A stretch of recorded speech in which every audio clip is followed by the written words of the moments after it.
America అధ్యక్ష సలహాదారుగా వైదొలుగుతున్నట్లు ప్రకటించిన ఎలాన్ మస్క్కు అధ్యక్షుడు డొనాల్డ్ ట్రంప్ వీడ్కోలు పలికారు.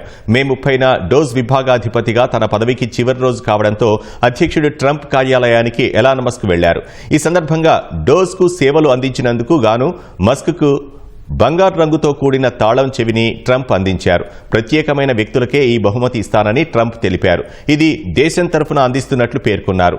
అప్పగించిన బాధ్యతలను మస్క్ అవిశ్రాంతంగా నిర్వహించారని ట్రంప్ ప్రశంసించారు. ప్రపంచంలోనే మస్క్ ఒక గొప్ప వ్యాపారవేత్త, ఆవిష్కర్త అని కొనియాడారు. అనంతరం మాట్లాడిన మస్క్ ఇప్పటి నుంచి తన వ్యాపారాలపై మరింత దృష్టి పెడతానని చెప్పారు. అధ్యక్షుడు ట్రంప్ కోరితే అవసరమైన సమయంలో తన సహాయం అందిస్తానన్నారు. డోస్కు ఇది ముగింపు కాదని, ప్రాజెక్టు ఇప్పుడే ప్రారంభమైందన్నారు. $1 ట్రిలియన్ వృధాను ఇది అరికడుతుందని అన్నారు. ఈ సందర్భంగా మస్క్ కంటి దగ్గర గాయమై కమిలిపోయినట్లు కనిపించింది. అనంతరం దానిపై స్పష్టత ఇచ్చిన మస్క్ తన 5 ఏళ్ల కుమారుడితో ఆడుకుంటుండగా అది జరిగిందని చెప్పారు.